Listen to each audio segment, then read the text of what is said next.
stealing, woo, wheeling, dealing, limousine riding, jet flying, son of a gun. Yeah, yeah, yeah. Kurt Angle, yeah. Why, Triple H, you son of a pie? Tell me why. And Tony Khan, this is also on you. I am going to ruin wrestling. Just get over it.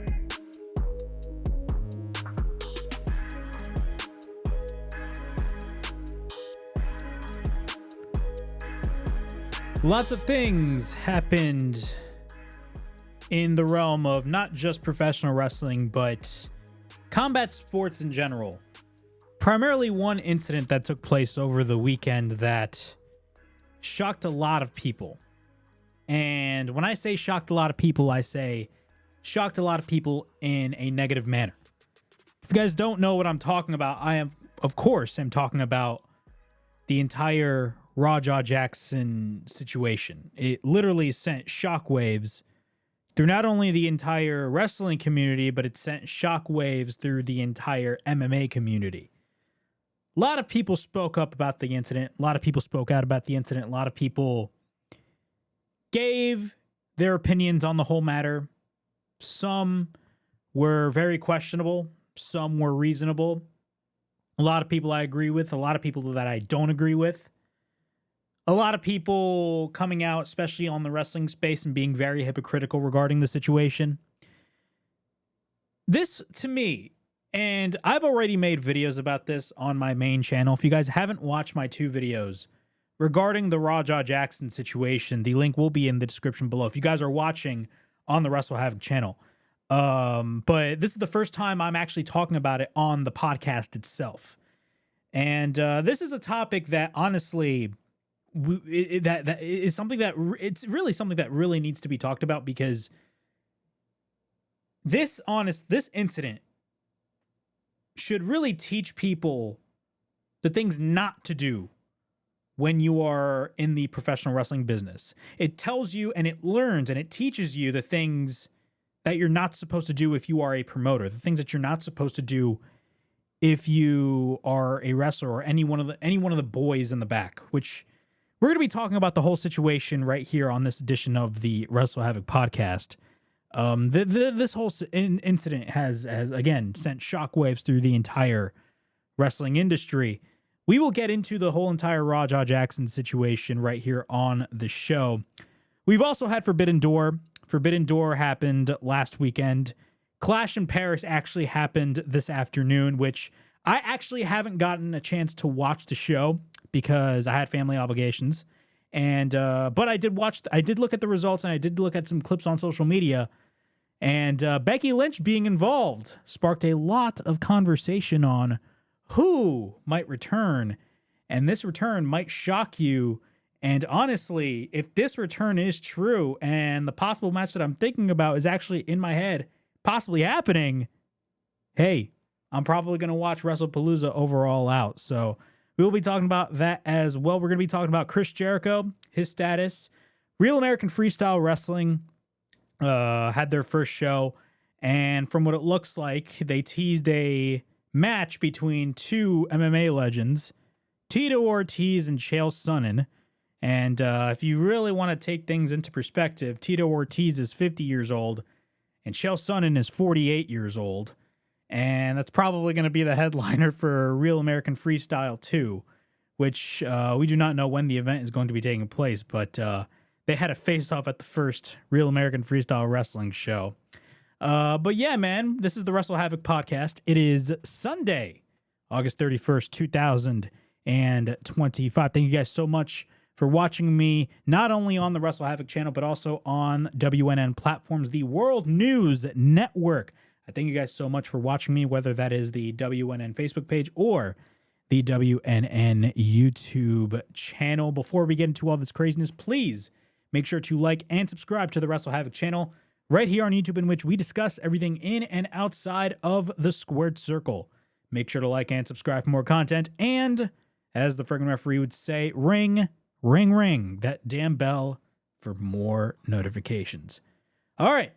Let's get straight into the the Raja Jackson situation, because arguably that was the big story that took place throughout the entirety of this week. Raja Jackson, if you guys don't know, is the son of Quentin Rampage Jackson, an MMA legend, a former UFC, Pride, Bellator fighter.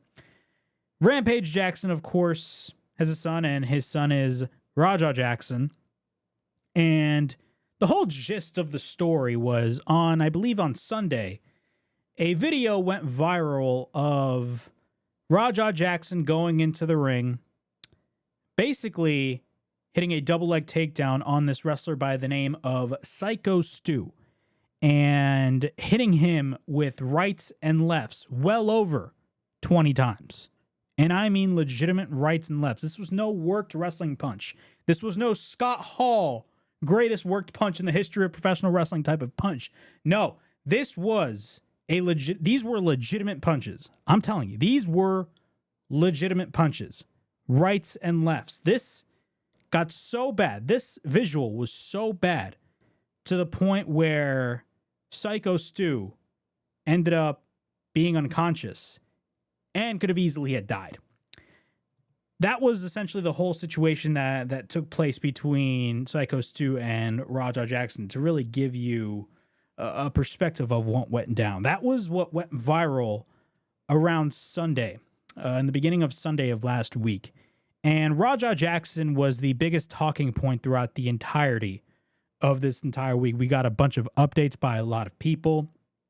Wrestlers that were involved with the show spoke out about the entirety of the incident. We had a lot of wrestlers, that being Mark Henry and Rob Van Dam, MMA legends like Chael Sonnen, like I mentioned earlier. Chael Sonnen gave his opinion on the matter. JBL gave his whole opinion on the matter. A lot of people were, including myself, a lot of people were disgusted behind the matter.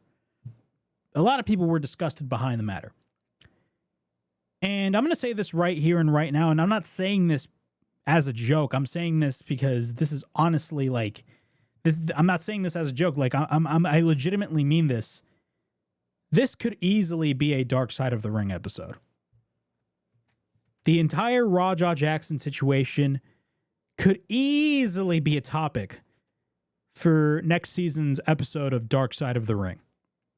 I'm being serious. It really could, because Dark Side of the Ring, if you guys don't know what Dark Side of the Ring is, it's a show on Vice, and it's essentially a docuseries, and each episode is different, discussing horrifying moments or incidents that happened in professional wrestling. And it sparked spin-offs, Dark Side of the 90s, Dark Side of the Cage, which is MMA-centric. It could easily be a part of Dark Side of the Cage, but I really think this is going to be a part of Dark Side of the Ring. That's just my opinion, but this whole incident could easily, and I'm being serious, this whole incident could easily be a Dark Side of the Ring episode. Like, I'm being serious. This can be a whole Dark Side of the Ring episode. Hell, this could be a two-parter, because honestly, this situation was very graphic, and honestly, if you really want to take things into perspective, this is 10 times worse. And honestly, this is like the more modern version of the mass transit incident. And the mass transit incident was horrifying, but this incident takes the cake, because Raja Jackson could have easily had killed somebody. He could have easily had killed somebody. So in context, how did we get to this point? Well, first we need to know who Raja Jackson is. Raja Jackson is not only an MMA fighter. By the way, he is 25 years old. He's a grown man. He's 25 years old. And he's, of course, the son of Quentin Rampage Jackson. Rampage Jackson, former MMA fighter. And he's also a kick streamer. And I talked about this in the initial video that I talked about Raja Jackson. The link will be in the description of my video. That Kick has a horrible reputation. The streaming app Kick.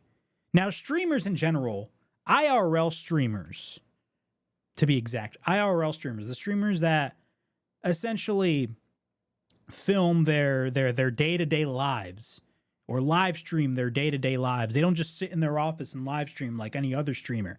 IRL streamers are different. Kick streamers are different. They film their entire lives for the whole world to see. I don't know how they cope with that, but to me, that is just flat out embarrassing, especially if you have a lot of, stuff that you're dealing with. But these types of streamers, primarily kick streamers, have a horrible, horrible, horrible, horrible reputation. A horrible reputation. You look at guys like Jack Doherty. If you guys don't know who Jack Doherty is, he's like a 19, 20-year-old kid who essentially, if you really think about it, he harasses people on camera. And once these people want to retaliate on guys like Jack Doherty, Jack himself hides behind a security guard, knowing that he's paying the security guard all this amounts of money just to protect him from people just trying to defend themselves. Or guys like Fuzi, who used to be FuziTube, but now is a streamer on Kick. Dude, this guy crashes out constantly. Fuzi crashes out constantly on his streams. You got guys like Neon, who's just a flat-out embarrassment. Like, dude, I'm telling you, Kick has a horrible reputation. And it's not just those people. It's not just those people. It's not just those people. Kick has a lot of people doing heinous acts live on stream, acts that I don't even want to mention. And these were one of those acts. These were one of those acts. Again, Kick has a negative reputation. And this is not geared towards all streamers. Look, if you are a normal streamer that does normal things, that is fine. I'm talking about the ones like Raja Jackson, the ones like Jack Doherty, the ones like Fuzi. Those types of streamers. Those are the types of streamers that give the entire view of streamers a negative light. Streamers have a bad rap and a negative rap because of guys like Raja Jackson, because of guys like Neon, because of guys like Jack Doherty. This whole incident just proves that just proves my entire argument right. How many PR disasters can the Kick platform have? I mean, Kick is known to ban a bunch of people, but I've never seen an app in my life ban so many people, like, at all in my lifetime than Kick. Again, Kick has a horrible reputation. It's not just Twitch. Kick has a negative reputation. Also, by the way, his father, Rampage Jackson, is also a streamer. And right around the same time as this incident was taking place, Rampage Jackson was streaming as well. He reacted to this whole incident in real time. Think about that. He reacted to this whole entire incident in real time. But what was the context behind this whole situation? What was the context behind the Raja Jackson situation? How do we get to this moment? Well, it all started when this wrestler by the name of AJ Mana, who is this wrestler in a cowboy hat that you see in the footage, and he invites Rampage Jackson, right? Well, not Rampage, Raja Jackson. He invites Raja into this indie pro wrestling show. And this pro wrestling promotion / school is called Knox Pro Wrestling. That's what it's called. That's what the promotion and school is called, because it's also a school. And this promotion, ironically, is co-owned and co-founded by Rikishi. Yeah, it's co-founded by Rikishi, and it's also a WWE ID affiliate. If you guys don't know what the WWE ID program is, the WWE ID program is essentially a program where WWE, it's like a stamp of approval to many of these different local wrestling schools to say, hey, this is a safe environment to work. And also, if you are an independent wrestler that is under a WWE ID deal, it's a stamp of approval of WWE, hey, saying, hey, we're looking at you, we're paying attention on you, and we're keeping an eye on you. That's what the WWE ID program is. It's essentially the independent wrestlers version of the WWE NIL program. That's what it is. But Knox Pro Wrestling is a WWE ID affiliate. And I'll get to that later on as we get deeper into the story, because WWE actually pulled out of their of Knox Pro, and Knox Pro is no longer a WWE ID affiliate. I wonder why, but we'll talk about that later. He goes into this pro wrestling show, and keep in mind, Raja does not know anything about professional wrestling. He is an MMA fighter. He's not a professional wrestler. He was never really he was never a fan of professional wrestling at all. He was not a pro wrestler at all. So he goes into this not really knowing anything. And that sparks the number one, that sparks the first problem right there.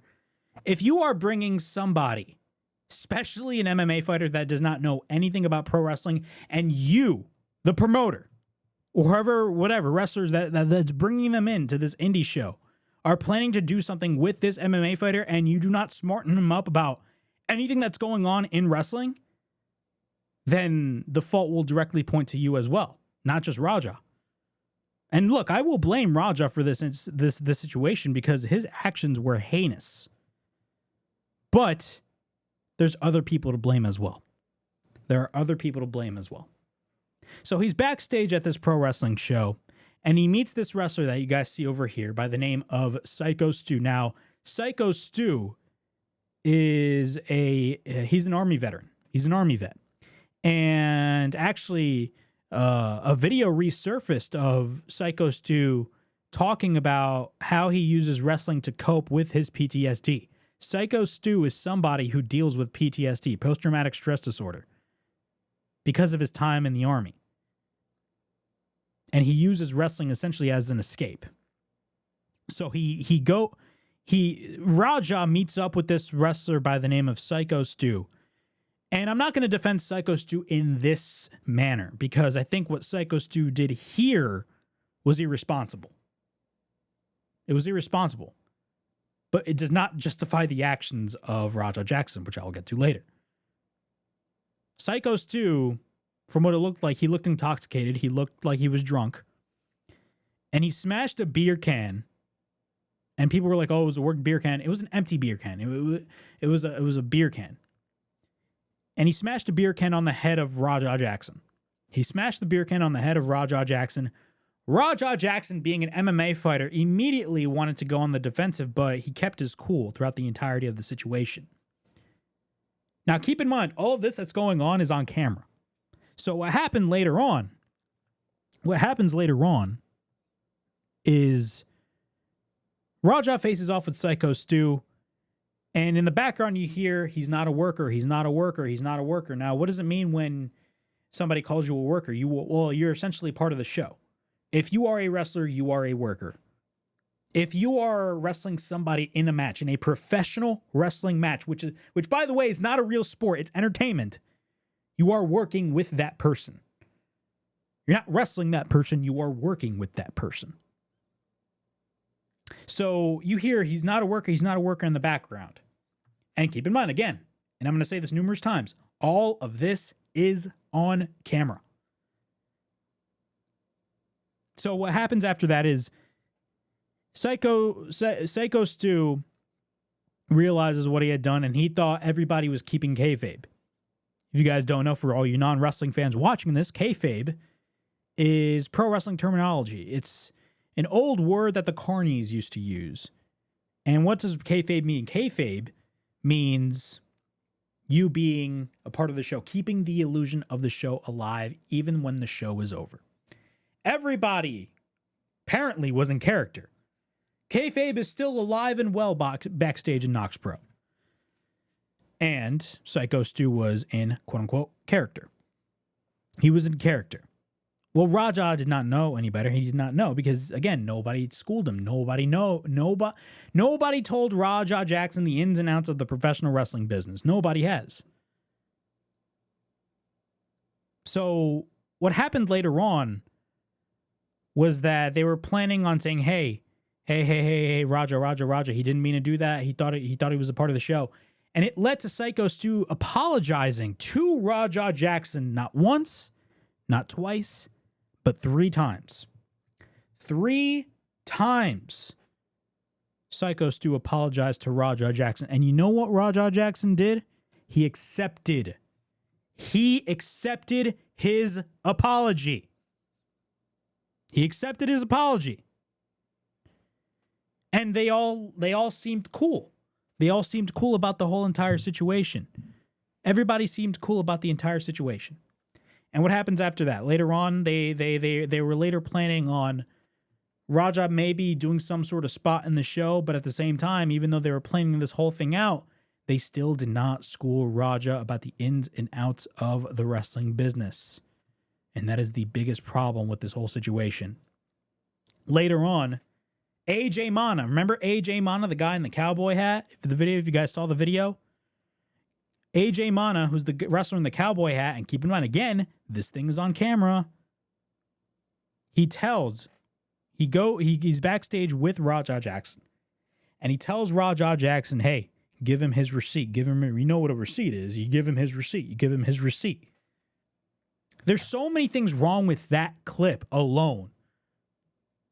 Like, it's baffling to me. There's so many things wrong with that clip. Number one, if you guys don't know what a receipt is in pro wrestling, a receipt is when you're working with somebody in a match. So, for example, I'm a pro wrestler and I'm working with another pro wrestler and we're creating the illusion that we're fighting in the ring.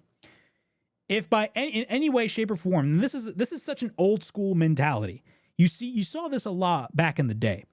If a wrestler hits you for real, a receipt is essentially you hitting them back for real. That's what a receipt is.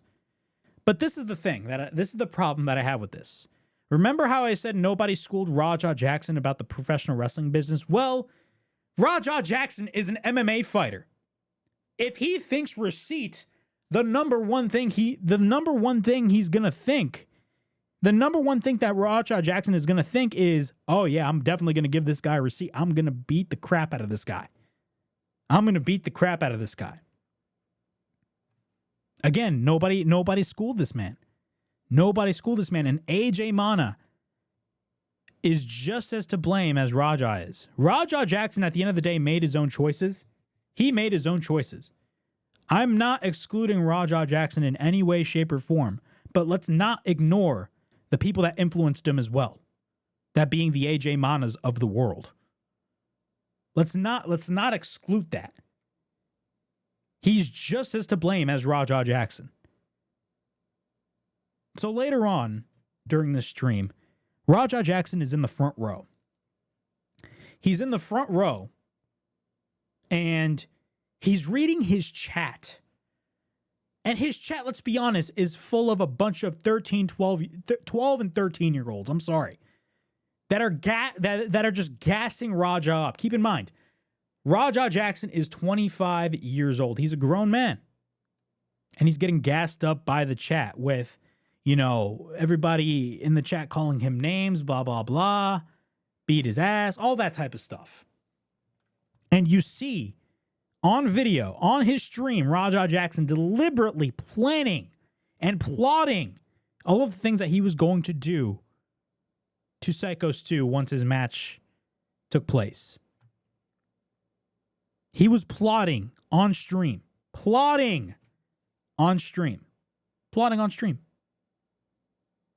He was plotting everything on stream. Then what happened? Well, the unthinkable went down. This was during Psycho Stu's match. Raja runs to the ring, plants. He hits a double leg takedown on Psycho Stu, hits him with one punch, hits him with the right, hits him with the left, hits him with the right, another left, another right, another left, another right, another left. What was it, like 22 punches? 22, 23, I don't know. I'm going to say 22. Probably 24. 22 punches that Raja Jackson gave to Psycho Stu. 22, probably 23, probably 24, hell, even 25. I don't know the exact number, but it's in the 20s. 22 punches to Psycho Stu. 22 punches. This situation right here makes the entire wrestling business look bad. It makes the entire independent wrestling scene look bad. Not only that, it makes the independent wrestling scene look Bush League, because that's what it is. Ironic. Knox Pro looks Bush League because of this whole situation, and ironically, they are a WWE affiliate, or a WWE ID affiliate. Well, not anymore. And it also makes the MMA industry look bad as well. It makes the MMA industry look bad. Now, ironically, there's a lot of crazy people in the MMA industry. I mean, look at John Jones's record.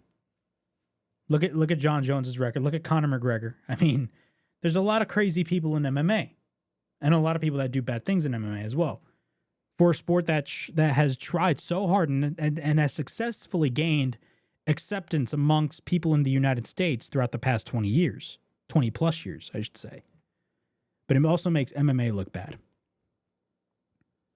So what happened after the incident? Well, Psycho Stu was unconscious. And according to this wrestler by the name of Douglas Mallow, he was on this podcast called the Scaling Up Podcast. If you guys are watching this podcast on the WrestleHavoc channel, the link will be in the description below. He was talking about how he was talking about the fact that he was the only guy in the entire locker room, the only guy that came to the aid of Psycho Stu. The only guy. Nobody else backstage came to the aid until later, until it was too late. He was the only guy.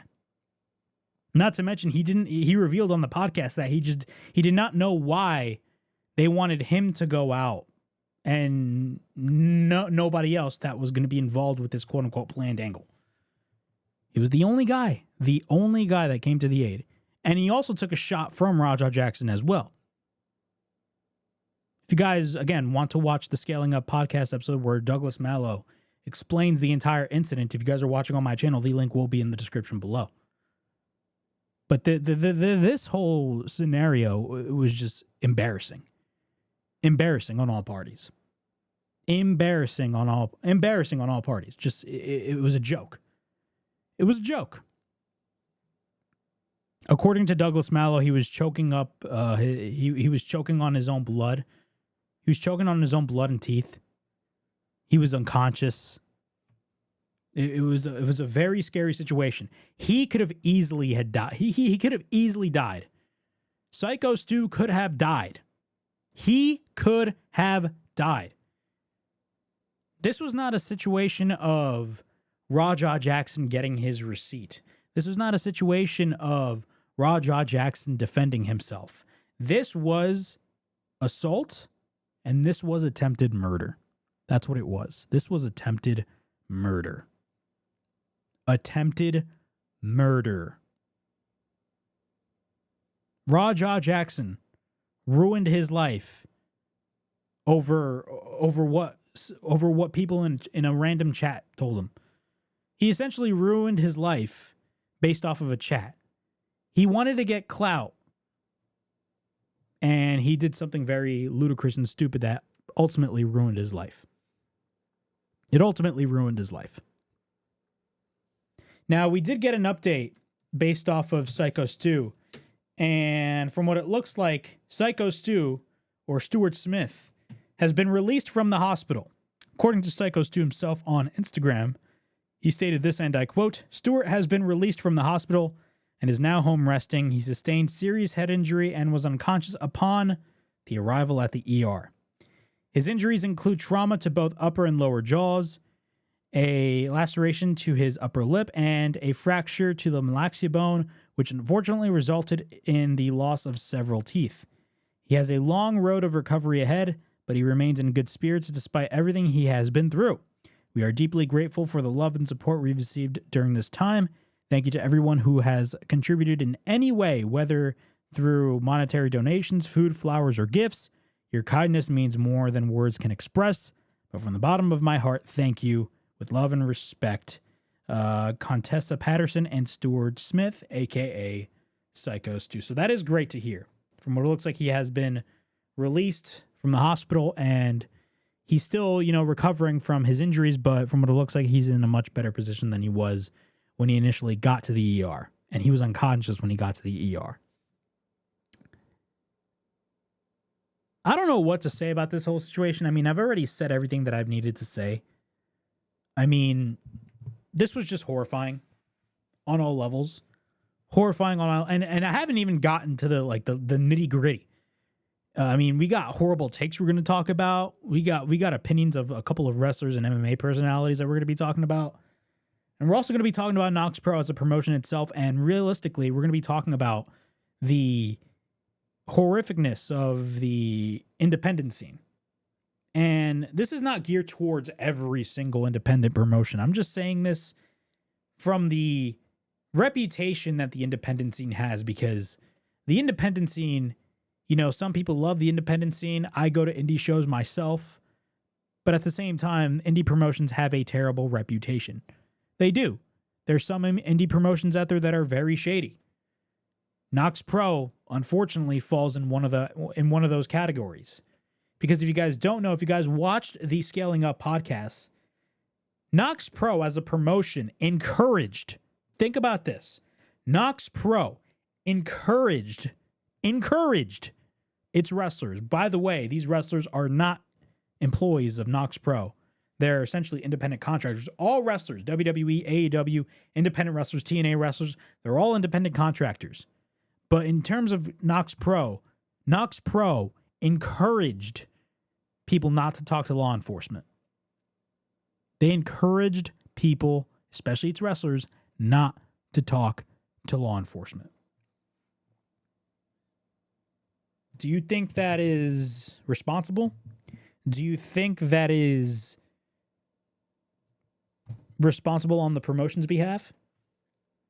This whole situation could have been avoided by not involving Raja Jackson on this show in any way, shape, or form. I know some people are out there blaming Rikishi. Apparently, look, the flack is unfortunately going to fall on Rikishi, even though he wasn't there, because he co-founded the promotion. He's a co-owner of the promotion. But I mean, who was the person running that show? The person running that particular show deserves the blame. AJ Mana deserves the blame for bringing this guy in and encouraging this man to give him a quote-unquote receipt, which led to what happened in the ring with Raja punching Stu 22 times in the face, which led to Stu going to the hospital unconscious. There's a lot of parties to be at blame to blame here. Raja Jackson is not off the hook. He is 100%. He's the most important part of this. He should have been arrested. The fact that the LAPD, and apparently there's an ongoing investigation regarding the LAPD. The LAPD is investigating this whole situation. They are investigating this whole situation. But it's been a week now. Think about this. It has been a week now, and there still hasn't been no arrest whatsoever. There was no arrest whatsoever. That goes to show you the problems that our justice system in this country faces. There has been no arrest at all when it comes to Raja Jackson. None. This is the LAPD. This is freaking California. Okay? California is one of the worst states in the United States, in my opinion. But, like, I mean, dude, the LAPD does get a bad rap. But, like, I mean, dude. I mean, the fact that these people are, quote unquote, investigating Raja Jackson and it's been a week and they haven't even arrested this man goes to show you the problems in our justice system. I'm being serious.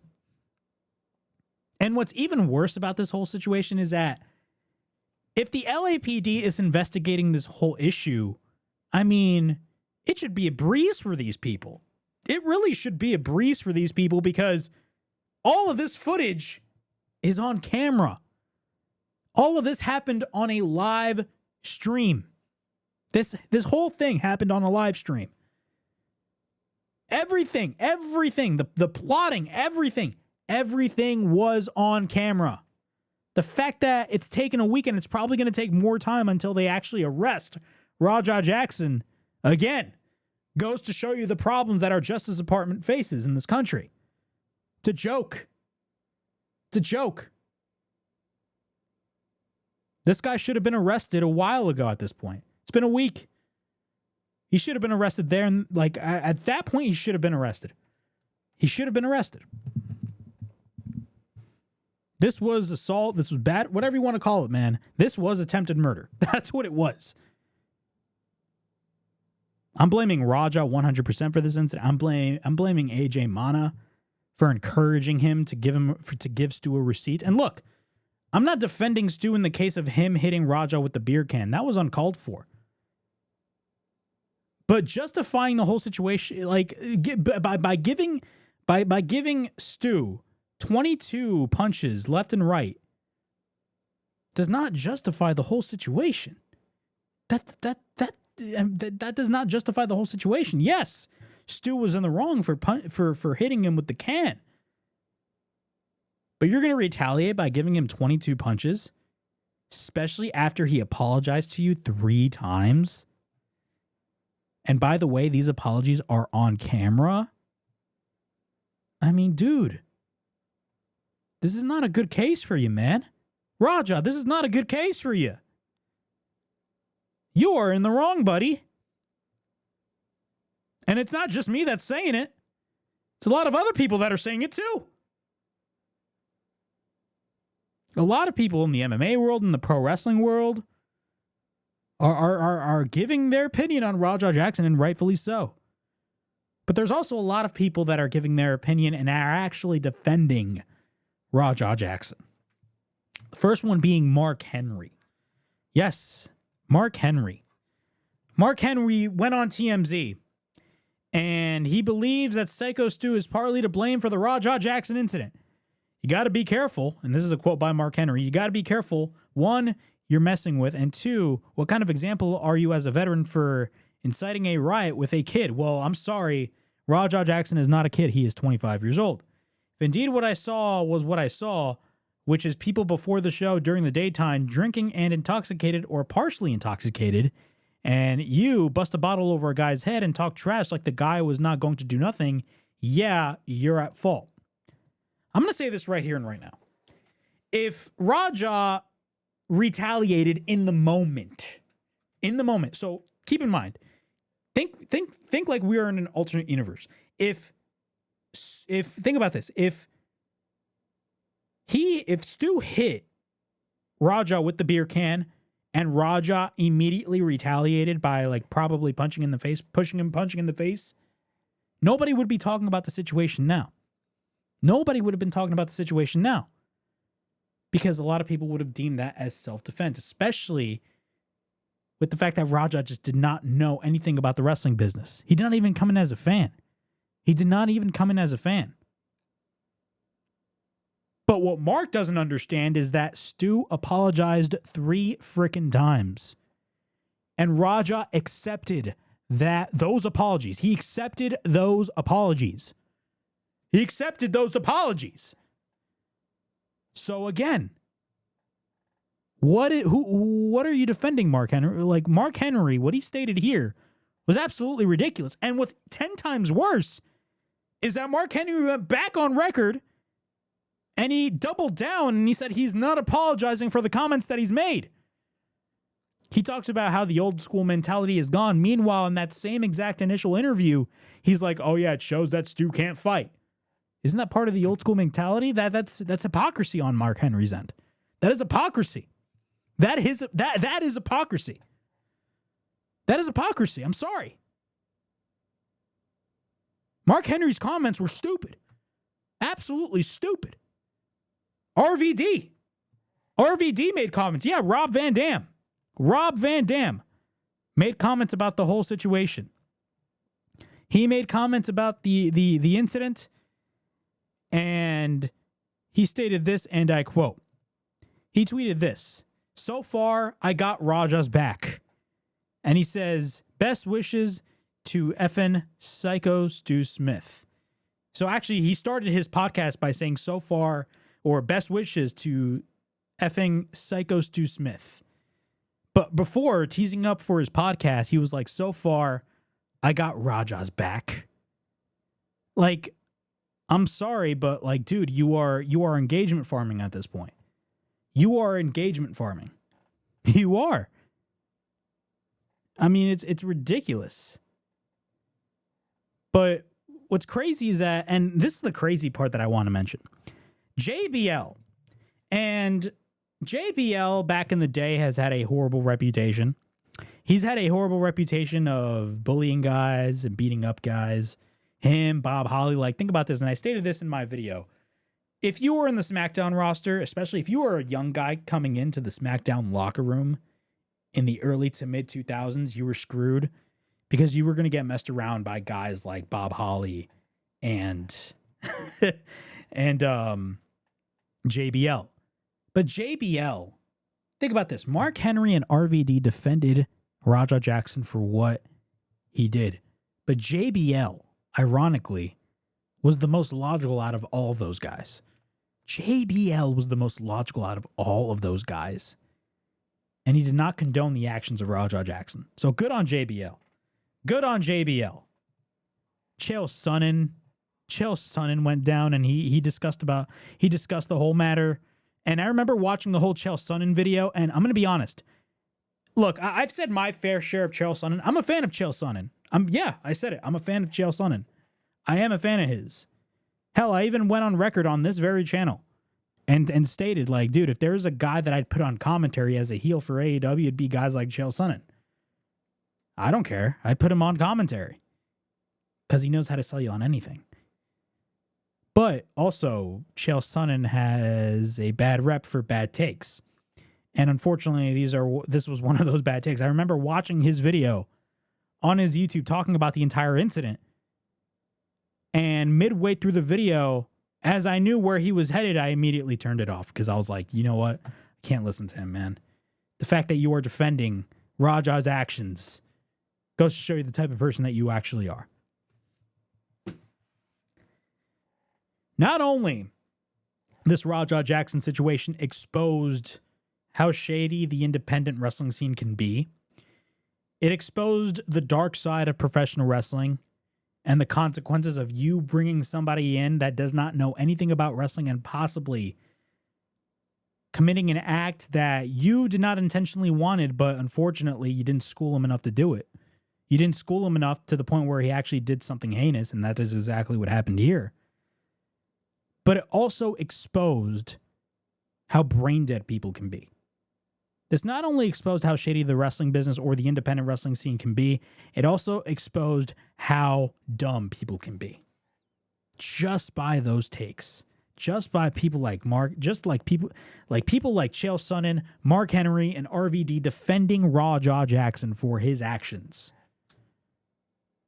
Those people are brain dead and have no idea what they are talking about. Pure stupidity on a lot of people's ends. Pure stupidity. It was a joke.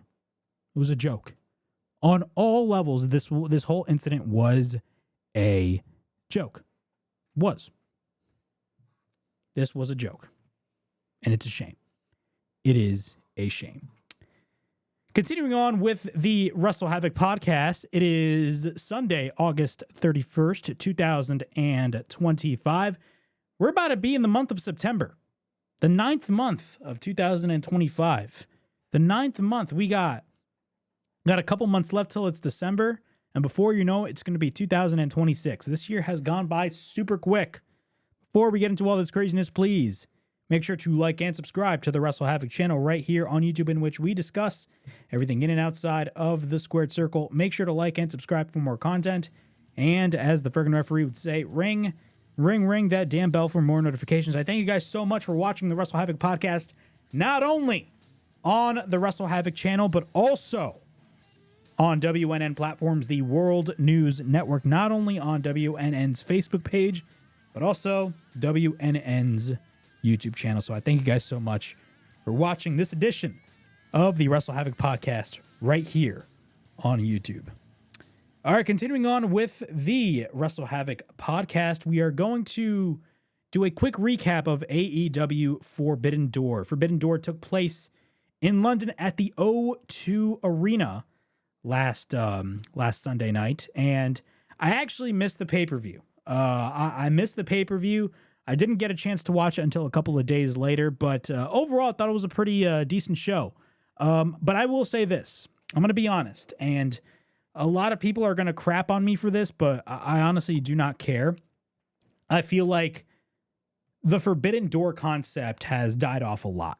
The Forbidden Door concept is not, if you really think about it, the Forbidden Door concept is not what it used to be. It's not really the same. It's just personally, the Forbidden Door concept is a shell of its former self. And I feel like AEW since last year has taken a smart approach by making this pay-per-view less and less of a crossover show. Even though this is a joint show between AEW and New Japan Pro Wrestling, it was smart on AEW's end since last year to really make Forbidden Door less of a Forbidden Door-like show and more of a normal AEW pay-per-view. Because if you guys don't know, and look, I don't watch New Japan, but from what I hear, New Japan, from what I hear, New Japan is kind of on a down period right now. They're not really doing well in terms of their creative direction, and they're not really doing well in terms of ticket sales. Like, interest in New Japan as of right now is at an all-time low. It's kind of similar to where AEW was at, and still kind of are, but I feel like AEW's relatively starting to get back on track, especially this year, in my opinion. I genuinely believe that. They make a lot of mistakes still left and right, but I feel like AEW is getting back on track this year, and I feel like they're in a much better position this year than they were last year, because in my opinion, last year, AEW was just a joke. They were the laughingstock of the entire wrestling industry, in my opinion, and it all started with the whole CM Punk stuff and them showing the footage, but that's another story for another time. But I feel like the Forbidden Door concept, in my opinion, has kind of died off. Not just because of the fact that New Japan's business is down as of right now, but also the fact that, number one, the idea of a major promotion doing a crossover with another major promotion has kind of been overused by not just AEW, but a lot of other promotions like WWE. If you guys don't know, of course, if you guys have been living under a rock, WWE has the partnership with TNA, and there has been a lot of crossover with NXT and TNA. Not to say that that's bad, but we've seen that before with AEW and New Japan.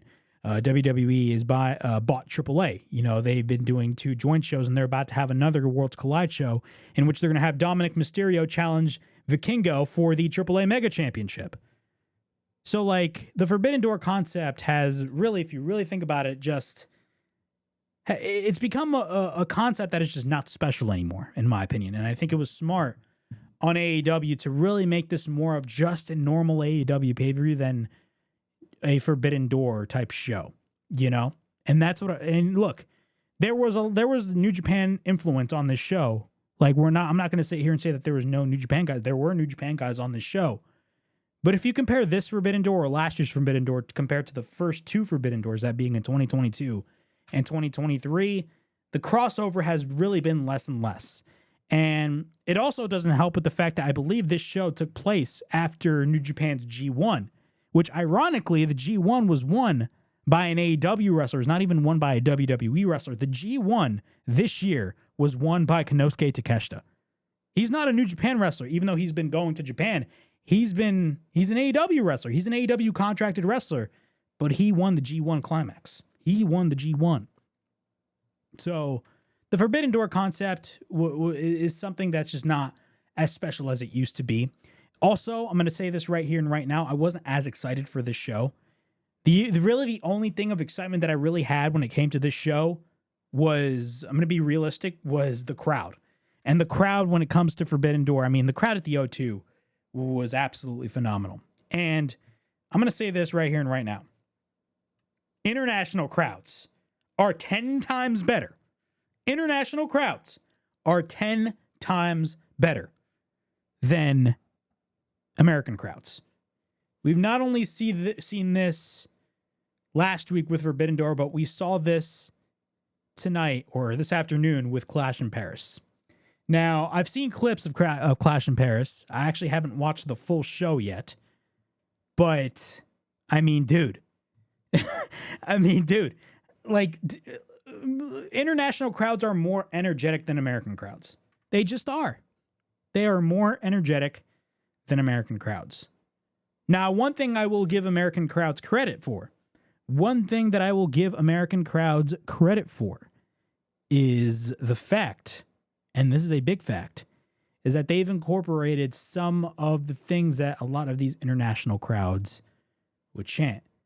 So like the singing of somebody's theme song, we never really saw that. I mean, we've seen that, of course, with Chris Jericho a couple of years ago in AEW. But that was like the only wrestler that we've seen. And before that, it was like Sandman. But as of recently, I mean, you see guys singing whenever Randy Orton comes out, Randy Orton's theme song. And whenever you see guys like Adam Copeland come out, you guys hear the crowd singing Adam Copeland's theme song by Metalingus. Not by Metalingus, by Alter Bridge, sorry. The song is Metalingus, the band is Alter Bridge. I'm sorry. I got caught up with my words. But like you see the crowds like singing these theme songs. Everybody is singing Metalingus. Everybody is singing Randy Orton's theme voices. I mean, it's great to see. And you want to know where fans got that from? They got that from those international crowds. International crowds are always energetic.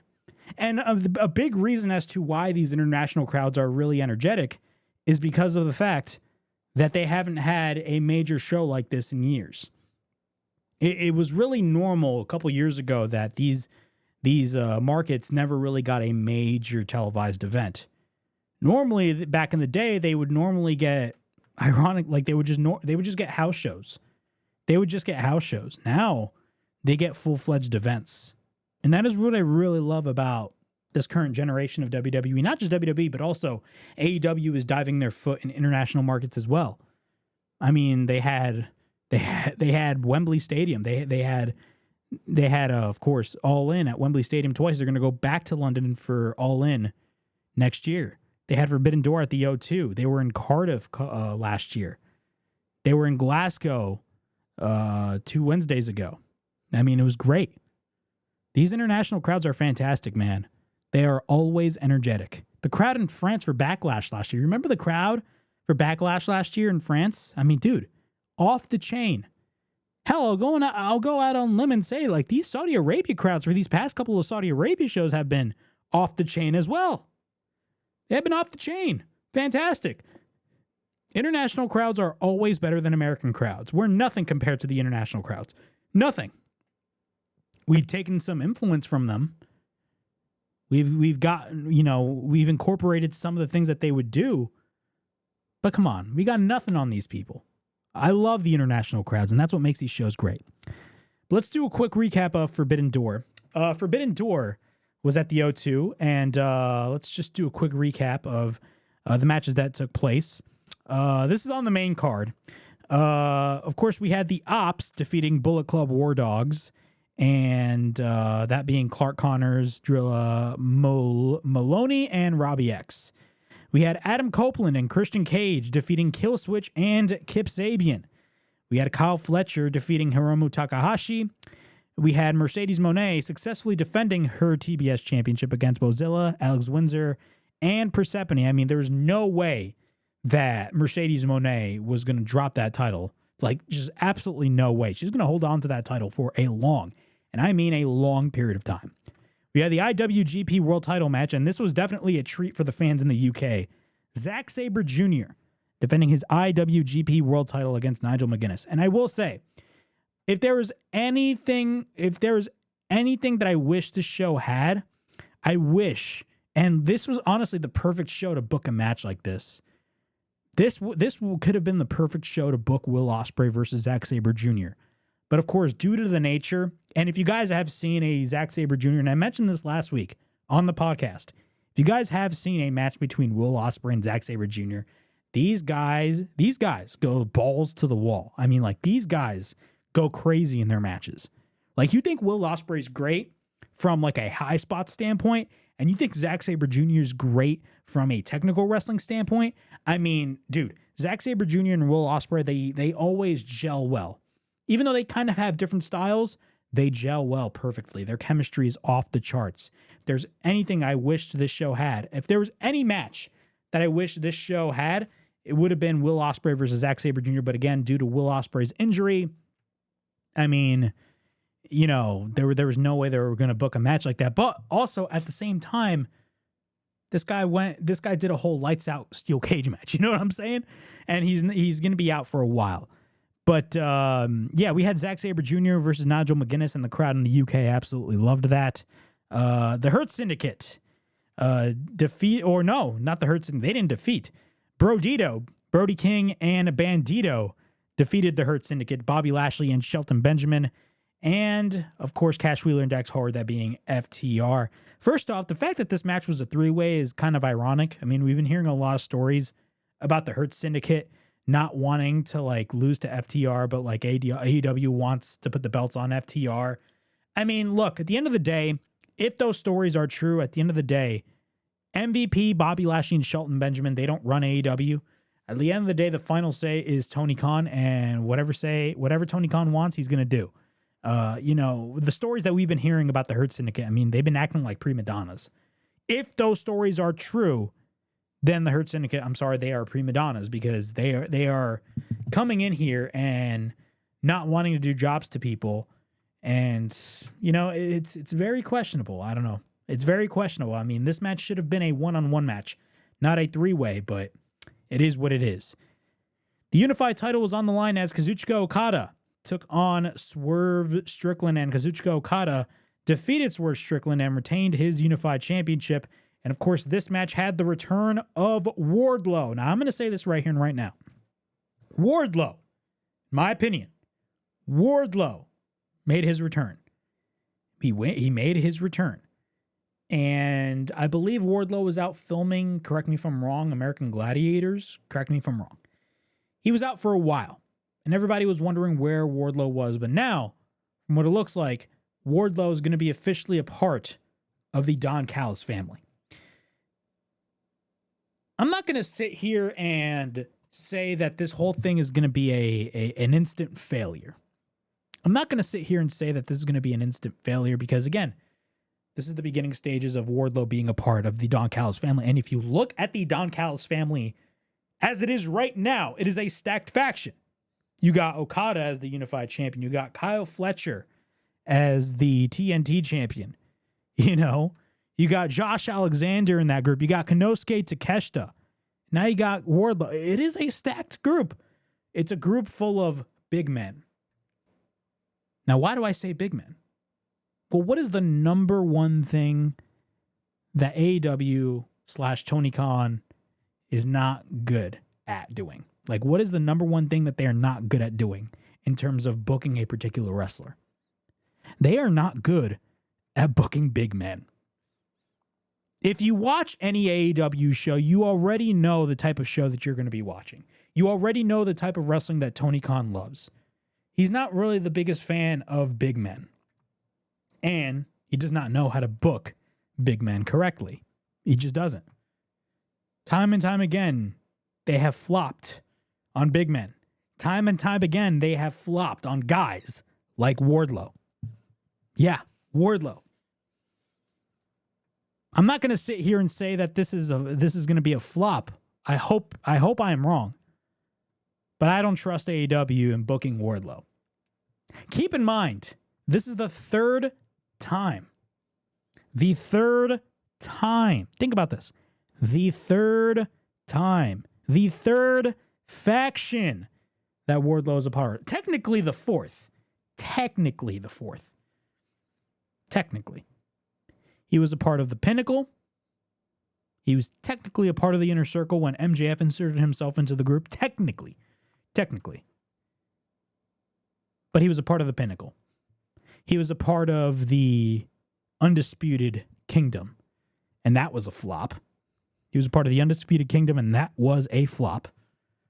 And he was also now a part of the Don Callis family. This is the third time that Wardlow is going to be in a faction like this. And knowing AEW, I already know where this is going to be leading to. And what's going to be the thing that's going to be leading to is Wardlow is going to have problems with the Don Callis family, which leads to the eventual breakup, and then Wardlow's going to go on his own. That's what they're going to do. This is going to be AEW's third attempt at doing this. I have no faith in AEW. I'm sorry. I have no faith in AEW when it comes to the booking of Wardlow. I just don't. I don't have faith. I'm sorry. I may be totally wrong, and I want to be wrong, but AEW time and time again always lets me down when it comes to Wardlow. This is his third faction that he is a part of. His third faction. and it's going to be rinse and repeat. I guarantee you. And I'm sorry, but it's true. It's true. Continuing on, we had the women's title match as Toni Storm defended her title and defeated ROH Women's Champion Athena. I'm going to say this right here and right now. I wish Athena would have won simply because of the fact that this was just a contract that was wasted. Like, think about this. It was a contract that was wasted. She won the casino gauntlet and won a contract for a guaranteed world title shot. Now, all of a sudden, she lost within like a month. Where is Athena going to go now? Where is she headed now? I have no idea. Hopefully it's not strictly to Ring of Honor, but whatever. It is what it is. In my opinion, I would have had Athena win the title. I think it's her time, but we're going to have to wait and see what happens. We had the world title match between Hangman Page and MJF, probably and easily, besides the Lights Out cage match, the match of the night. Later on in the match, it became a little bit overbooked, but I mean, matches like this being overbooked, that does not necessarily mean it's a bad thing. The stipulation that they added for this particular match was not bad either. In my opinion, I loved the stipulation that they added of MJF, not executing his contract. If Hangman got disqualified, he'd lose the title. If he got counted out, he'd lose the title. It created a little bit more intrigue that was not really there for this match, but it was not a bad match, and the crowd was definitely invested in this match. One thing I will say, though, there were some things in the match that just didn't make sense, like Hangman putting MJF through a table while the referee was looking. That literally made no sense at all because he could have easily have been disqualified, but he wasn't disqualified. The referee counting 3 when it was right there in front of him where Hangman put his foot on the rope. I understand that it was a part of the story and it was going to lead to the finish of the match later on, but still, like, to me, I just thought that just didn't make sense. And if there's one thing that I don't like about AEW, it's its referees. And it's not really just an AEW thing. It's like a general pro wrestling thing. Referees in wrestling are stupid. Referees in wrestling are always stupid. They are. They are always stupid, unfortunately. But at the end of the day, MJF gets caught using the ring, and then without the referee looking, Hangman cheats anyway and hits him with the contract, and Hangman gets the win, as expected. But MJF still has his contract, but from what it looks like, he can no longer cash it in the style of Money in the Bank. So, like, for example, if Hangman is, like, laid out after having a grueling match, MJF cannot come in and cash in the Money in the Bank, like, cash in the contract. From what it looks like now, MJF has to have approval of Tony Khan, or, he needs to announce the match before it's going to take place, which honestly I'm fine with. I really don't have any problem with it, because at the end of the day, we all know MJF is going to win the AEW World Championship from Hangman. Like, it's bound to happen. Like, MJF is going to be the guy that takes the belt away from Hangman Page. That's just what's going to happen. We had the Lights Out steel cage match as Darby Allin and the Golden Lovers, Kenny Omega and Kota Ibushi, and Hiroshi Tanahashi, this poor man's knees, and Will Ospreay defeated the Death Riders, Jon Moxley and Claudio Castagnoli, Gabe Kidd, and the Young Bucks. I'm going to say this right here and right now about the Young Bucks. I've always said this about the Young Bucks. The Young Bucks always have gotten hatred by a lot of people, and a lot of the hate that the Young Bucks get, to me, is really unwarranted, in my opinion. A lot of the hatred that you see when it comes to the Young Bucks is fake hatred. Fake people just hating just to get engagement. I've always been a fan of the Young Bucks. I love the Young Bucks for what they do. A lot of people say, oh, they don't have psychology in their matches, but that's what brought them to the dance. But I will say this about the Young Bucks. The Young Bucks throughout the past maybe 2-3 years kind of lost a step. And the CM Punk situation did not help their matter. Did not help their matter at all. And I feel like last year, with their new heel characters, they arguably did the worst work of their entire careers. I genuinely believe that. I did not. Like, I tried to enjoy what they were doing last year, but I just couldn't.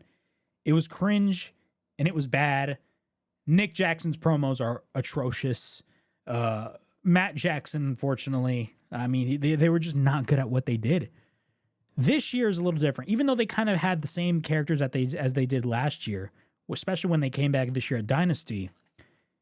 Some of the matches that you see the Young Bucks wrestle in, like we saw the Young Bucks take on Will Ospreay and Swerve Strickland at All In. And we saw a couple of matches that the Young Bucks had on Dynamite leading up to All In. I mean, we're starting to see the old Young Bucks come back. And this new storyline with the Young Bucks after they lost their EVP status and they're getting the crap treatment from a lot of people by coming out to generic music, to generic renders.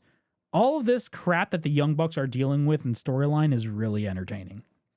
And I'm going to be honest, they're given the bum ass Baron Corbin treatment, and I love it. I love it from a creative standpoint because at the end of the day, what this is going to lead to, and unfortunately, this is going to be the harsh reality that a lot of people are not going to accept. What this is going to lead to is the Young Bucks being one of the most beloved baby faces in the company. I'm being serious.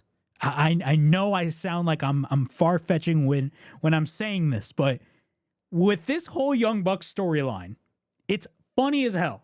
Like if you guys watched a video of them being in London, they were doing like some sort of PR work, and their poster was like put up with tape. Like it was hilarious, but still. This Young Bucks storyline of them being, given they're giving the bum treatment by a lot of people in AEW is hilarious and entertaining. And ultimately, this is going to make people love the Young Bucks again. That's what I think is going to happen, but we're going to have to wait and see what goes down. But I'm loving the new direction for the Young Bucks. I really am. But when it comes to Forbidden Door and the Lights Out cage match, this was mayhem. We had a lot of crazy moments. We had Claudio throwing Darby Allin off the ring on the cage. And keep in mind, the cage is similar to the way CZW and Ring of Honor had their Cage of Death match.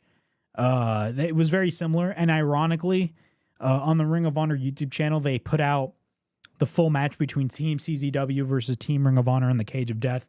This whole Lights Out Steel Cage match was essentially Cage of Death. That's what it was. This was Cage of Death, AEW style. And normally when AEW does these Lights Out matches, they're going to go balls to the wall. And that is exactly what took place. I mean, Will Ospreay, in his current injury status, I mean, he was getting beaten up. Of course, the most famous and the thing that went the most viral on social media was Jon Moxley stabbing Darby Allin with the fork. That was disgusting, but that's AEW for you. We had Darby Allin be getting duct taped on the chair and just getting destroyed. This whole match was brutal. That's what it was. I don't know where this match is going to be leading to, but the babyfaces got the win. And ironically, after that, Will Ospreay had like some sort of farewell with the entire fan base or the entire crowd in London at the O2. And after the match, he got beaten down by the Death Riders. And that's what happened to close off Forbidden Door. Some people liked the segment. Some people did not like the segment. Me personally, if you were going to do a beatdown angle with Will Ospreay and the Death Riders, have the Death Riders go over. I don't care how many people complain. Like, I would have had the Death Riders go over, and then you can do the post-match beatdown primarily with Will Ospreay, but it is what it is. This is going to write out Will Ospreay off the show because he's going to be out for a significant amount of time. And he's not the only guy that's going to be out for a significant amount of time. From what it looks like, Swerve Strickland is going to be out for a significant amount of time as well. And me personally, it's going to definitely affect AEW's main event scene because those guys, were like, they carried AEW on their back throughout the last year and a half. So it's going to be very interesting to see AEW without both Swerve Strickland and Will Ospreay, but best wishes to Will Ospreay. And ironically, Will Ospreay actually, in an interview, talked about how some people in WWE,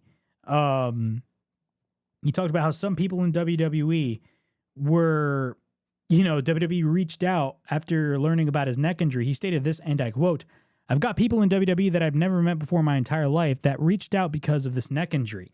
and they have gone and said, hey, if you need a doctor or there's any questions that needed to be answered, every single one of them are super lovely, and I wish them all the best. I really do. So some people in WWE reached out to Will Ospreay for, to like, say, hey, if you need a doctor, I got this doctor. He's perfect. So that is great. That is great to hear, the support for Will Ospreay. I mean, Will Ospreay put AEW on his back ever since he officially joined the company last year. And I mean, almost every match that he's had on pay-per-view, was a classic. Like, the old expression goes, if you've seen one Will Ospreay match, you've seen them all, because that's essentially what Will Ospreay is.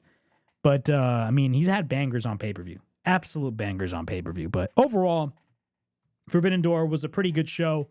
In terms of the concept, was I really excited for the show? No. Was it one of the best AEW shows? No. Was it better than All In? No. But it was not a bad show. If I were to rank it, I'd probably give it a 6 or 7 out of 10. Was it a perfect show? No. But another thing I will say about Forbidden Door is the fact that AEW pay-per-views are way too long. I understand you are paying $50. Think about this. I understand you are paying $50 for an AEW pay-per-view, but at the same time, there's an old expression, quality over quantity. These AEW pay-per-views are way too long. Now, the good thing about Forbidden Door, shows like Forbidden Door and All In, is that these shows are happening in the afternoon. If this show had happened and had a start time of 8 p.m., this show would have probably had ended at 12:30 midnight. And to me, that is absolutely ridiculous. Like, absolutely ridiculous. But it is what it is. I feel like AEW shows are way, way too long. But, I mean, WWE shows are relatively short, and they have a ton of commercials during those shows, depending on which tier of Peacock you have.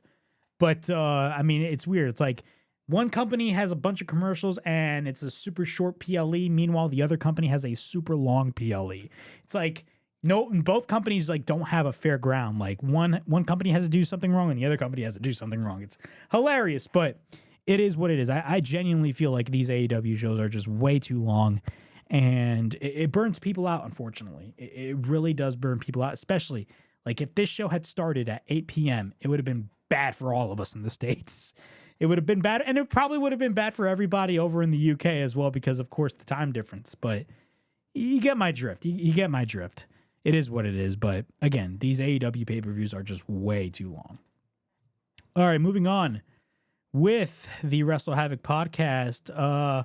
We're going to fly by quickly. All Out, of course, is going to be going head-to-head with WrestlePalooza, and WrestlePalooza is going to be the first WWE premium live event that is going to be on ESPN's direct-to-consumer streaming service. So this new ESPN deal is going to be relatively starting. It's going to start early for WWE, but first match has been announced for All Out, and the match is going to be Edge and Christian, or Adam Copeland and Christian Cage, taking on Dax Harwood and Cash Wheeler of FTR. So that is the first match announced for All Out.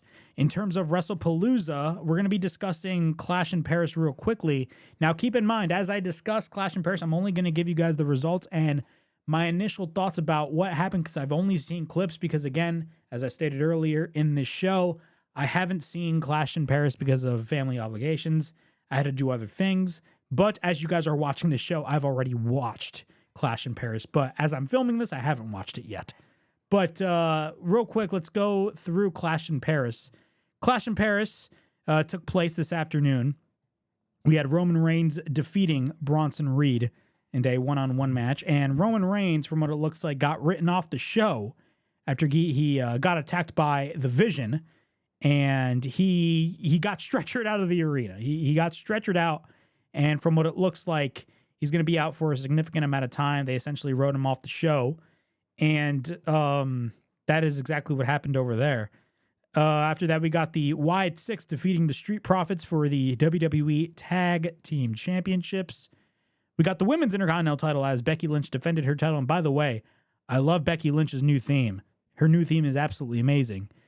But from what I saw on social media, this match between Becky Lynch and Nikki Bella was absolutely atrocious. From what I've seen on social media, again, as you the viewer, are watching this show, I've already watched Clash in Castle, but as I'm filming this right now, I haven't watched the show. From what I heard on social media, this match was not a good match at all, and arguably was the weakest match of the entire card. The weakest match. And I saw a spot on social media. Of I believe it was Nikki Bella bumping the head, or I believe it was Becky Lynch bumping the head of Nikki Bella, one or the other, bumping each other's heads on one announce table to another, and it looked absolutely atrocious. But I'm gonna wait and see when I watch it. But from what I saw on those clips on social media, the match looked absolutely horrible. But Becky Lynch got the win. We had the good old-fashioned Donnybrook match, and a lot of people praised this match. And Rusev got a huge reaction from what I've heard.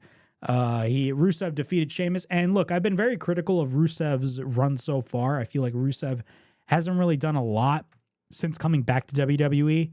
That's just me, though. But if there's any wrestler that can have a good match with Rusev, it's someone like Sheamus, because, in my opinion, Sheamus is the type of guy that makes anybody... He's very similar to Gunther in a sense that he's able to make anybody look good. If you guys look at Sheamus's matches with Gunther, like the match that they had at Clash of the Castle back in 2022, 3 years ago, I mean, it was off the chain.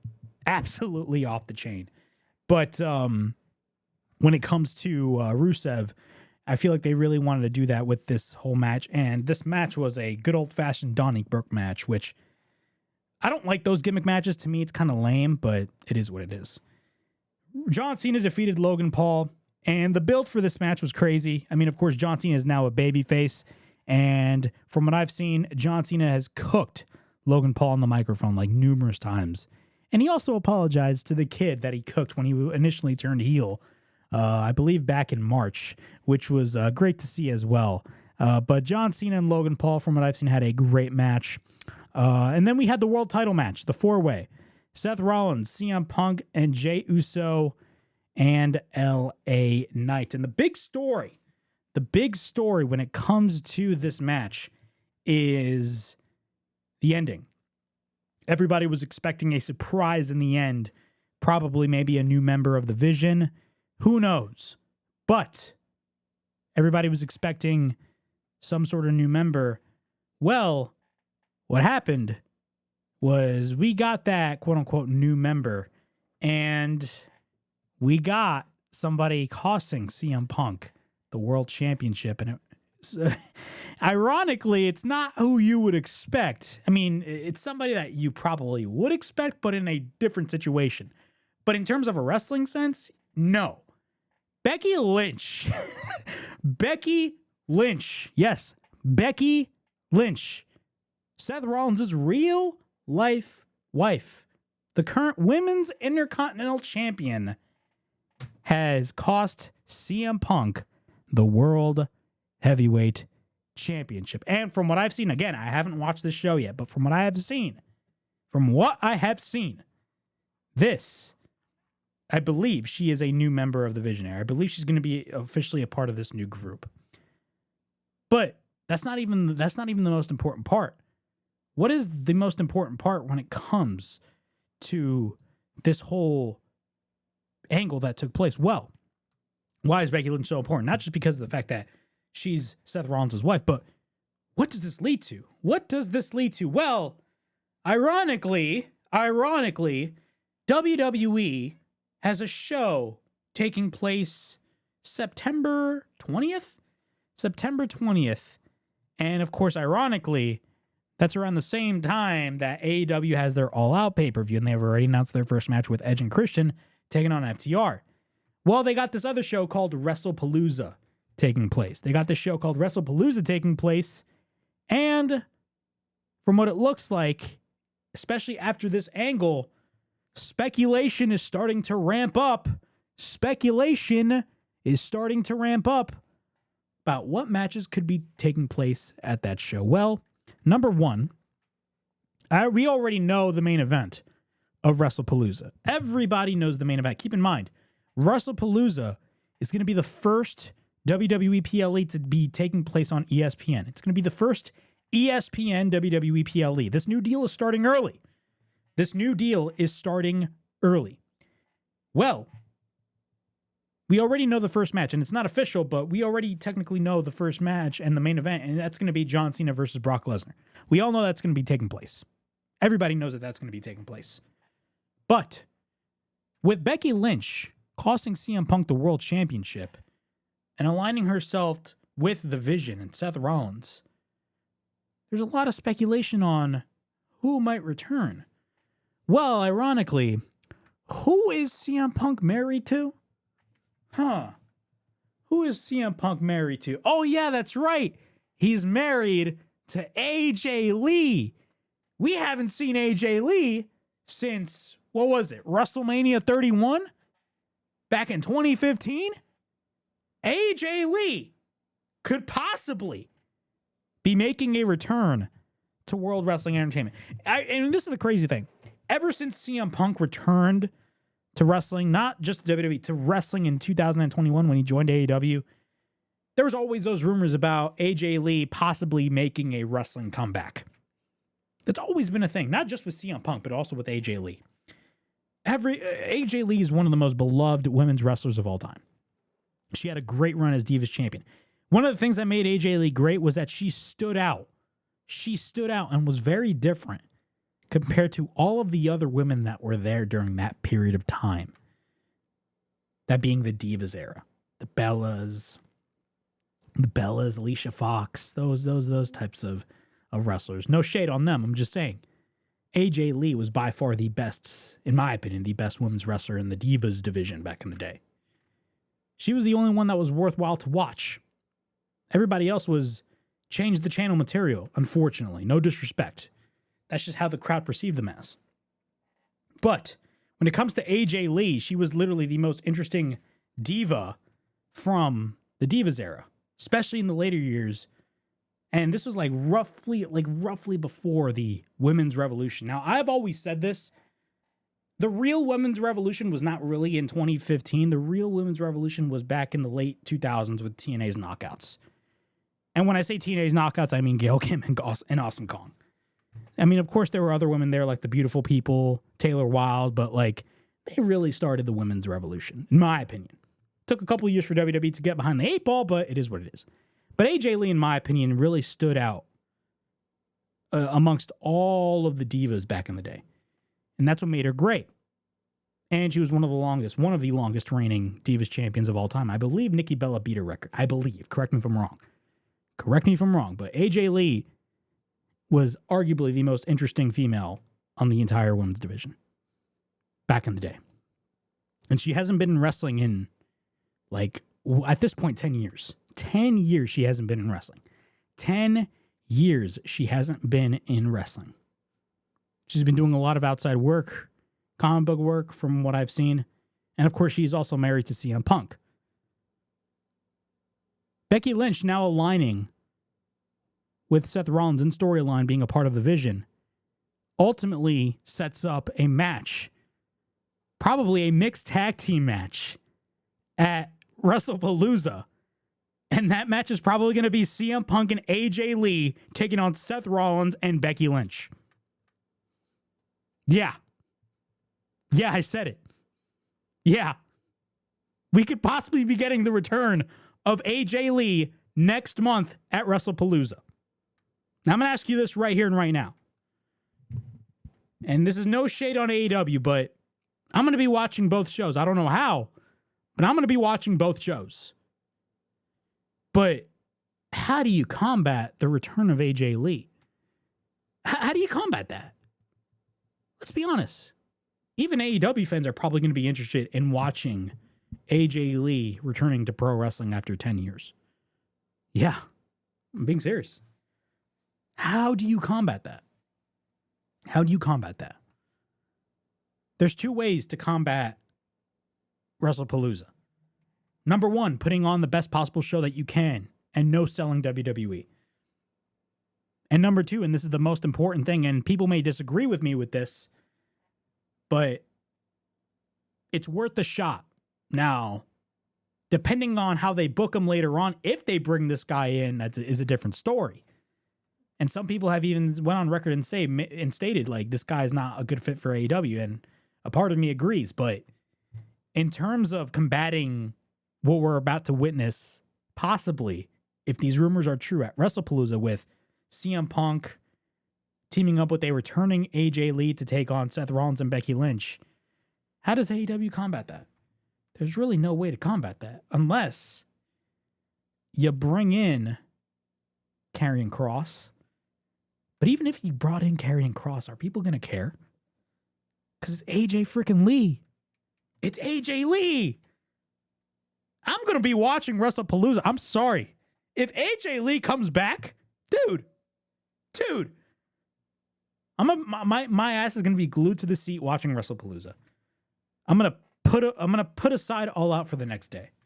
No shade on AEW, but that's just me from a fan's perspective. Now, I went on record and stated AEW fans will watch AEW because they're very loyal to WWE, and that is they're very loyal to AEW, and that is very true.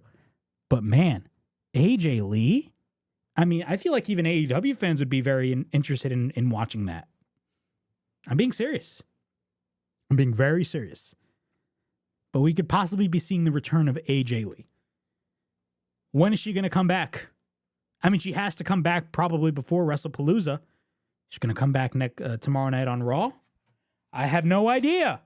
I'm just speculating at this point. I'm just speculating. But still, these are very interesting times in that ending, man. It's very interesting. Ironically, why are they having Becky Lynch teaming up with her husband? Why? I think we all know why.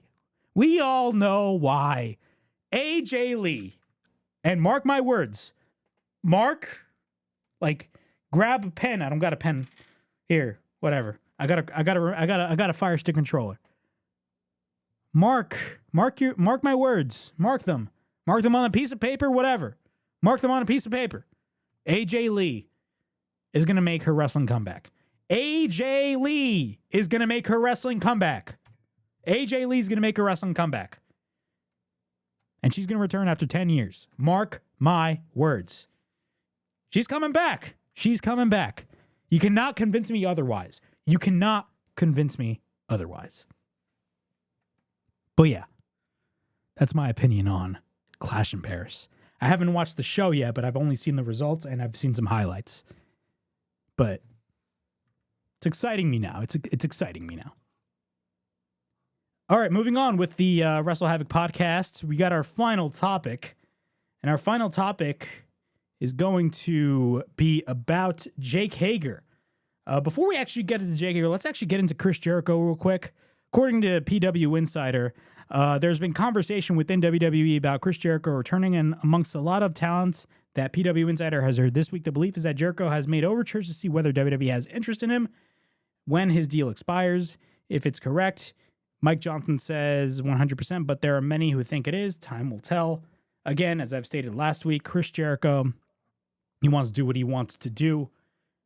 Me personally, I would much rather see him return to WWE because he's done everything that he's needed to do in AEW, but again, we're going to have to wait and see. But in our final topic, and then we're going to get out of here, Jake Hager. Jake Hager has been in the news, and he talked a lot about Tony Khan, and he pretty much ripped into Tony Khan in this new Chris Van Vliet interview. And one thing I will say is that I'm a big fan of Chris Van Vliet. I'm going to say this right here and right now. I'm a big fan of Chris Van Vliet because the guys that he brings in on his podcast are very unusual, and he brings in people that are probably not well respected or not a lot of people like in the wrestling industry, and he gives them a platform for them to like speak their mind and speak from their perspective. Like for example, I remember a couple of years ago, he did an interview with Velveteen Dream of all people, and Velveteen Dream has his problems, and they're very well documented. And I don't condone anything that he's done, but he put Velveteen Dream on, and he really gave his side of the whole story. So he's really non-biased at all. One of the things I like about Chris Van Vliet is that he's very non-biased, and he doesn't care. He puts anybody on the air, and that's great. But he brought Jake Hager in, and Jake Hager, of course, left AEW in early 2024, and he essentially ripped upon Tony Khan. Some of the quotes that he stated, and I quote, he stated this, I'm very jaded from my exit at AEW. Like, I'm very proud of the stuff I did there, but at the same time, I find myself questioning right now. I wish I would have just stayed in MMA at some point. If you guys don't know, Jake Hager is a former MMA fighter. I believe he stayed undefeated in Bellator. Later, he talks about how he was offered an 18-month contract, and he talks about the negotiation process. He stated the negotiation process was very one way, and I can tell that, well, anyways, I always find a way to say this every day, so I think everybody should too. Say, F Tony Khan. I could tell that he didn't want me there. He offered me like a year and a half, and I was like, bro, I just did Stadium Stampede twice. Don't act like Stadium Stampede didn't put AEW on the map. I was in the debut episode of Dynamite. I was the big spoiler, and you offered me 18 months after all of that? Now, I'm going to stop right here.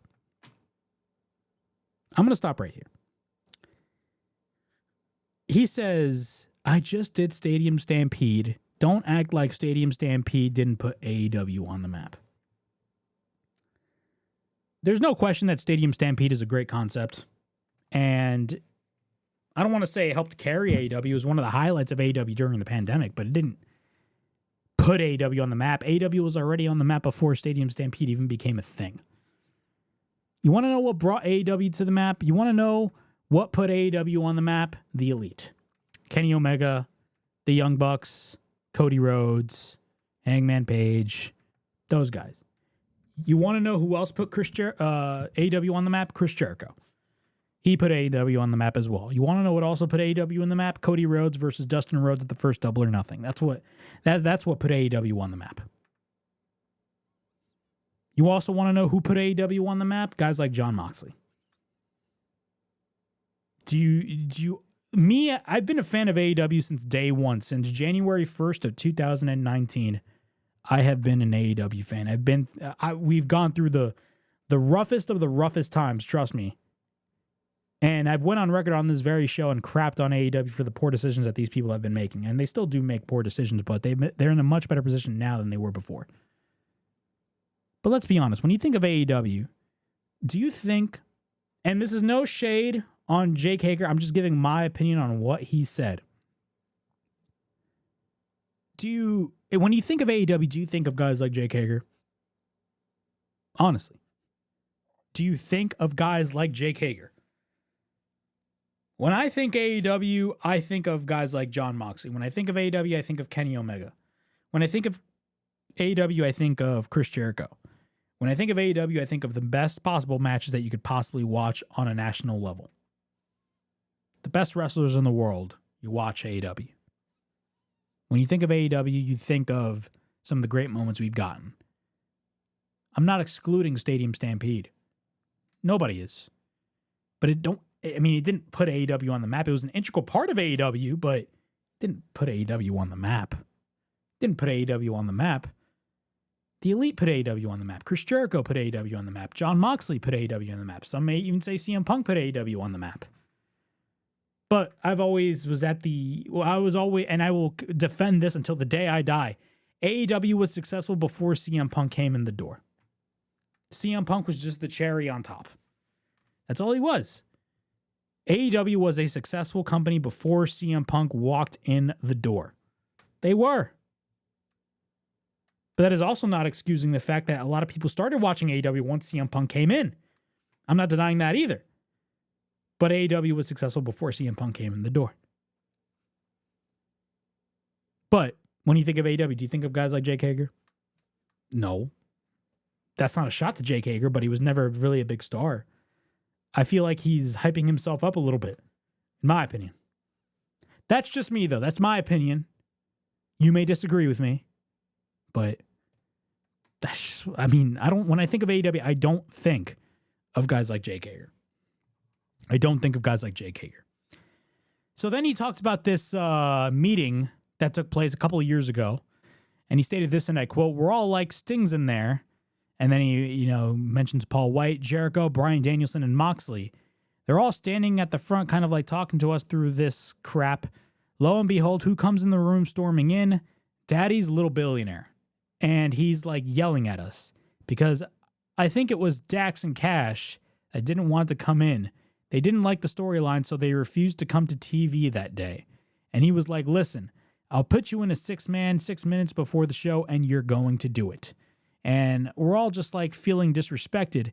And still to this day, wish I would have stood up and said, a lot of things, but like you just told Sting that you're going to put him in a 6-man in 6 minutes, but then you're going to honor him for his retirement. We become his little playthings. And then later on, he talks about Tony Khan being not that good of a boss. We had to wait outside his office. His storylines were very good at debuting, but he could never carry anything through, and it got to the point where you couldn't tell him anything. He couldn't take criticism. He was messing up, and we were all just having to deal with it, Like, we all had blood, sweat, and tears put into this company, and we were all there in the beginning. Like, we all had our careers behind us that helped build that company, and then we all just had to sit side by side and couldn't do anything because he wanted to run it the way he wanted to run it. And that, look, I will agree. In a sense, I genuinely believe Tony Khan has a tendency of starting storylines and not following up on them really well. Like, that's a common criticism that we all give Tony Khan because it's very true. That's actually a very common criticism. I'm being serious. That is a very, very, very common criticism in AEW. It just is. But in terms of the whole Dax Harwood, Cash Wheeler not wanting to show up because they didn't like the storyline, well, Dax went on Twitter and he stated this, and I quote, Cash and I were at the all-talent-only meeting that was called by Bryan, Jericho, and Mox. Tony never interrupted. Now, look, before I continue on, Dax Harwood, I feel like sometimes should get off of social media. Like, I feel like sometimes he talks too much. And I like Dax Harwood. I think he's great. But sometimes I feel like he lives so much in the wrestling bubble to the point where, like, whenever somebody talks negatively either about him or AEW, and look, there's nothing wrong with defending yourself. I'm just saying whenever they talk something wrong about him or AEW, it literally could be anything, he will go on social media and just tweet out what he feels. And I genuinely feel that is a detriment to not only Dax, but also AEW. Some people just need to stay off of social media. That's just my opinion. That is my opinion. Dax may disagree with me, but that is true. That's just my opinion on the whole matter. Love Dax Harwood. I think he's great. I'm just speaking my mind. He stated that Tony never interrupted. Cash and I have never refused to show up to work, and I dare to say, if you look at our schedule since Collision started, we're the most consistent talent that's there. And that is actually very true. They're the most consistent talent that make it to both shows every week. And I'm not sure where this is coming from, but it's mostly not true. And Cash even showed a snapshot of Jake Hager tweeting at Cash Wheeler. He stated this, and I quote, I apologize if you're upset. I said, I think it was you two. Didn't say it was, definitely was, but that meeting happened. Cash replied, I know, but to say I think and then actually say our names makes us look like assholes, and it wasn't even us. We're a-holes, but we show up for work. And then Jake Hager replied in the tweet or in the text message or in the DM, I apologize. I shouldn't have said your names, especially when I didn't know for sure. What are my thoughts on this? I feel like some people like Jake Hager tend to say this type of stuff for clout. I genuinely believe that is the case, unfortunately. It sucks, but it's true. Some people say these things for clout and don't really care. Look, some of the things that Jake Hager stated in this interview are valid criticisms. Like the whole starting a storyline and not really following up on it is a very valid criticism. Tony not taking criticism. I mean, the entire AEW fan base does not really take criticism greatly. But in terms of him stating that, Stadium Stampede itself made or put AEW on the map is absolutely ludicrous. Stadium Stampede is just a match concept. It's just a match concept. The things that made AEW or the things that put AEW on the map were the great moments that we've gotten. That being Cody versus Dustin, the Elite itself, John Moxley versus Kenny Omega. Moments like that made AEW. Jake Hager, in my opinion, from this whole entire interview that he conducted on the Chris Van Vliet Insight podcast, he comes off as bitter. maybe those weren't his intentions, and this is not me disrespecting Jake Hager in any way, shape, or form, but to me, he just comes off as a little bitter.